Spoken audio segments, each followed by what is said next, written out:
اعوذ باللہ من الشیطان الرجیم بسم اللہ الرحمن الرحیم۔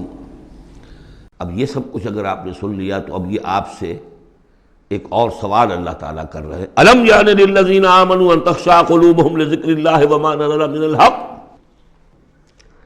کیا وقت آ نہیں گیا اہل ایمان کے لیے کہ ان کے دل جھک جائیں اللہ کی یاد میں اور اس کے سامنے کے جو حق میں سے نازل ہو چکا ہے۔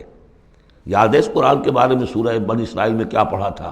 وَبِالْحَقِّ أَنزَلْنَاهُ وَبِالْحَقِّ نَزَلَ، ہم نے اس کو نازل کیا حق کے ساتھ اور یہ نازل ہوا ہے حق کے ساتھ۔ تاخیر، تعویق، یہ کر لوں وہ کر لوں، اس کے بعد بچیوں کے ہاتھ پیلے کرنے ہیں۔ ابھی ذرا بچوں کی تعلیم کا مسئلہ ہے۔ تعلیم کیا؟ دنیا کی تعلیم، نری تعلیم دنیا کی۔ خود ساری عمر گزار دی ہے جن کوچوں کی سیر کرتے ہوئے انہی کوچوں میں داخل کر رہے ہیں اپنی اولاد کو۔ اور ایسے ایسے لوگ بھی ہیں، ایسے ایسے ناسمجھ لوگ، کچی عمر میں برطانیہ بھیج دیا، امریکہ بھیج دیا، اور پھر روتے ہوئے آتے ہیں بچہ بگڑ گیا، بچے نے یہ کر دیا، بچہ وہ ہو گیا۔ یہ تو حال ہے۔ الم یعن للذین آمنوا ان تخشع قلوبہم لذکر اللہ وما نزل من الحق، کیا وقت آ نہیں گیا؟ کس کے منتظر ہو؟ اہل ایمان کے دل جھک جائیں اللہ کی یاد میں اور اس قرآن کے سامنے۔ ولا یکونوا کالذین اوتوا الکتاب من قبل، نہ ہو جائیں ان لوگوں کے مانند جنہیں کتاب دی گئی تھی پہلے۔ فطال علیہم الامد، تو جب ان پر ایک طویل مدت گزر گئی، فقست قلوبہم، تو ان کے دل سخت ہو گئے۔ یاد ہے سورہ بقرہ کی آیت؟ ثم قست قلوبکم فہی کالحجارۃ او اشد قسوہ، پتھروں کی طرح سخت، اس سے بھی زیادہ سخت۔ وکثیر منہم فاسقون، اور ان کی اکثریت فاسقوں پر، فاجروں پر مشتمل ہے۔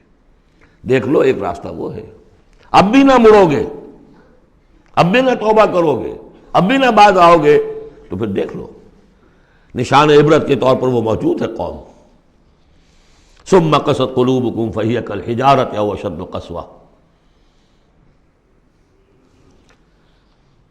اعلموا، اب ساتھ ہی جہاں یہ ذرا ڈانٹ ڈپٹ کا انداز ہے، ہمت افزائی بھی، گھبراؤ نہیں۔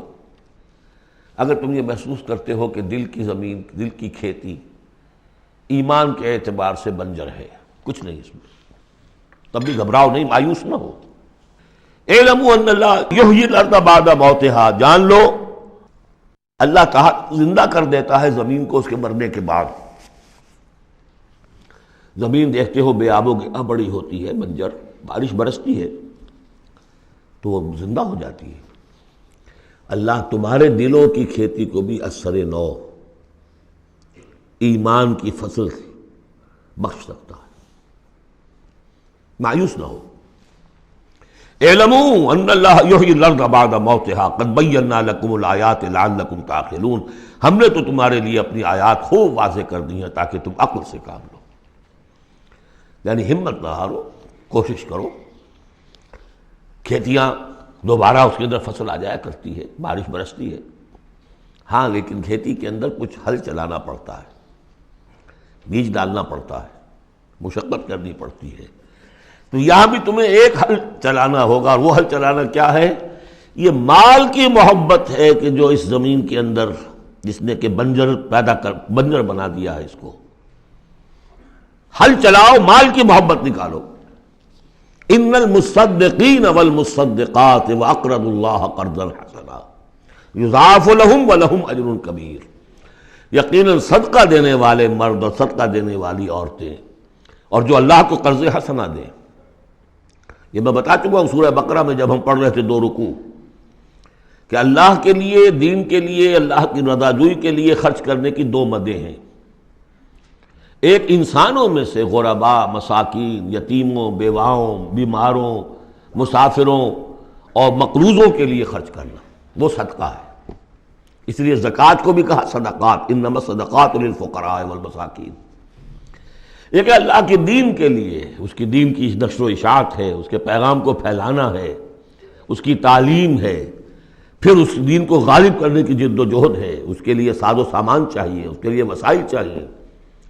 تو ایک ہے صدقہ، ایک ہے اللہ کے ذمہ قرض حسنہ۔ کیوں؟ اس لیے کہ اللہ کے دین کو غالب کرنا ہے، لہذا اس کی جد و جہد میں جو مال خرچ ہو رہا ہے اللہ اسے اپنے ذمے قرض حسنہ کہتا ہے. یہ حل چلانا پڑے گا. مال کی محبت اس سے نکلے گی. صدقہ دو گے اللہ کو قرض حسنہ دو گے تو یہ جو اس نے بریک لگی ہوئی ہے، جیسے گاڑی کو بریک لگی ہوئی ہے اور آپ جو ہے ایکسلریٹر کو دبا رہے ہیں تو وہ تو راکنگ کرے گی، وہیں کی وہیں کھڑی رہ جائے گی، چلے گی تو نہیں. کیسے چلے؟ بریک لگی ہوئی ہے. اس بریک کو کھولو پہلے، اور وہ بریک کیا ہے؟ مال کی محبت. اس کا علاج کیا ہے؟ انفاق. ان المصدقین والمصدقات واقرضوا اللہ قرضا حسنا یضاعف لهم ولهم اجر کریم. صدق اللہ العظیم.